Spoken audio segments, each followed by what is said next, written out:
Ahlus Sunna wanapowazungumza watawala wanazungumza lugha za kufanya watu wawaheshimu na wawapende watawala. Wa ala jam'i al-kalima, na juu ya kulikusanya neno, hadha huwa al-matlub, hili ndiyo jambo linalotakiwa. Wanapozungumza mbele za watu wanawazungumza watawala kwa lugha za kufanya upendo uzidi kwa watawala, lakini wanapokutana na watawala wanatumia hiyo nafasi kuwanasihi watawala, au pale ambapo wanajua kwamba kuna mtu yupo karibu na watawala, basi watamfikishia yeye. Bwana, kama utakutana na bwana mkubwa alwaziri, au utakutana na mkuu wa mkoa au mkuu wa wilaya au rais mwenyewe au makamu wake au waziri mkuu, kuna kadhia 1 2 3, hebu waelezee hili jambo, walisimamie, na wana mambo hayako vizuri. Inawezekana ukapata nafasi wewe mwenyewe, sema pale. Ndivyo walivyokuwa watu wa Sunna toka zamani. Lakini wanapozungumza mbele za watu wanazungumza maneno ya kujenga. Huu ndio utaratibu. Lakini pia si katika utaratibu wa Ahlus Sunna kusifu tu watawala na kutokuwa na utaratibu wa kuwapa nasaha. Fursa umeipata, lakini huitumii, waitumia katika mambo mengine. Kuna mambo ya msingi ya kumsaidia mtawala, namna ya kuwasimamia raia wake, namna ya kutoa haki. Au kuna jambo unamzindua, yeye ameona labda la maslahi makubwa, unamuonyesha kwamba mheshimiwa, hili jambo tunaona madhara yake ni makubwa sana, unamtajia, na wewe mheshimiwa umelipitisha jambo hili lipite, lakini la madhara 1 2 3, nimepata nafasi hii nikaona nikwambie, hebu litafakari jambo hili au lifanyie utafiti zaidi, lakini tunaona la madhara haya na haya, mambo ya maana ya kueleweka. Umepata fursa, sema. Sio ukiwa huko nje kijogoo naongea kweli kweli, lazima haki itendeke hapa, hatukubali, turudi nyuma sisi. Haya, umepata fursa, mheshimiwa huyu hapa mbele yako, umealikwa futari Ikulu, ushapigwa sambusa za nyama. Haya, vipi shekhi, mnavyoendelea, habari za dini huko? Vipi, kuna lolote? Mheshimiwa bwana, kuna lolote? Unavunja vunja vidole tu pale. Wewe ulikuwa una ajenda za msingi, si ndio mahala paki pale, umepewa nafasi. Sasa hapo badala ya kutimiza wajibu unafanya uchawa. Mheshimiwa, huna baya, watu wanakubali huko. Kwa kweli wengine mpaka wamefikia mahali nasema wanatamani huo ni rais wa milele, sio na nini. Eta uchawa wako pale. Sasa ndio sehemu ya kusema, mbona kuja kusemea huko, kutakutuletea fujo tu hapo.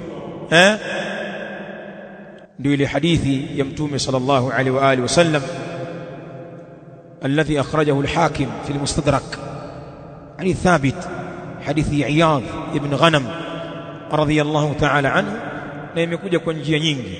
يقول النبي صلى الله عليه وآله وسلم: من أراد أن ينصح لذي سلطان فلا يبده علانية. yoyote mwenye kutaka kumnasihi mwenye mamlaka, unataka kutoa nasaha zako, basi asimdhihirishie nasaha zile waziwazi. Wengine wanadhani ule ndio ushujaa, kwamba mkuu wa nchi yuko mahali alafu unamnanga mbele za watu. Kuna watu wanaona eti ile ndio demokrasia, eti na ule ndio ushujaa. Ule ni upumbavu, kwa sababu kufanya vile ni kama kumtukana. Na ukipewa fursa za faragha ufanye hilo. Na watu wengine wanazo access, yani ana fursa nyingi za kumpata mtawala, ya kumpigia simu yake akiona atapokea, au kuwatumia wasaidizi wake na ujumbe mahsusi, na akapewa fursa. Yani kuna mtu ana nafasi, bwana, na ujumbe mahsusi wa kumpa rais kabla hajapanda kwenye jukwaa, jambo nyeti, na ukamwambia haya, mwambie, muongeleshe hapo. Unaacha kutumia nafasi hiyo, unamnanga mbele za watu. Sasa Mtume sallallahu alaihi wa alihi wasallam anasema, anayetaka, sikilizeni Waislamu, hii ndio dini yetu sisi, anayetaka kumnasihi mtawala asimdhihirishie mbele za watu nasaha zake, bal imekuja waliyakhudh biyadihi, na uchukue mkono wake huyo mtawala, waliyakhlu bihi, na akae naye faragha, mahala ambapo mazungumzo yatakuwa ni baina yao. haya mwambie hayo na mwambie, mueleze. Fa in qabil fadhak, akikubali nasaha zako, akikubali maoni yako na ushauri wako, alhamdulillah, ndio khairi hiyo. Wa illa, kwa sababu pia sio lazima akubali ushauri wako, yeye ndio mtawala, dhamana kapewa yeye, sio wewe. Wa illa, asipokubali, addaita alladhi alayk, umeshatimiza wajibu wako, basi tafuta mahali ukae. Usijitie kiherehere kwamba tumemueleza mara kadhaa hatuelewi, unaita press, unaita waandishi wa habari, ili jambo lazima liende. Hii mifumo si mifumo ya dini yetu kabisa. Sasa ukizungumza mambo haya katika zama hizi unaonekanaje? Kibaraka eti. Hizo mamlaka zinatupa nini? Sisi tunazungumza dini yetu, lazima tuzungumze ndio ukweli huo. Huu ndio ukweli, na hata hawa watawala wanafahamu kabisa, hawa wanazungumza lugha ya dini yao, hatuna chochote tunawapa, hata sumni, kwamba kuna ruzuku hata ya bili ya maji hapa inakuja kwenye misikiti yetu, wala na wala hatuhitaji mambo haya.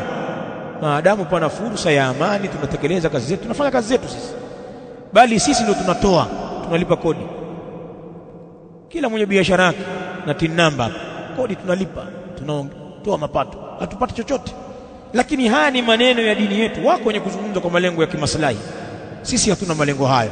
Tunazungumza kama ni taaluma kwa Waislamu wenzetu humu msikitini humu. Maana wako Allah anajalia wanapata fursa, nafasi mbalimbali za kuchaguliwa, za kuteuliwa, ni watendaji, watumishi serikalini, wajue huo ndio utaratibu wa dini yao, wasiukiuke huu wakajitia ushujaa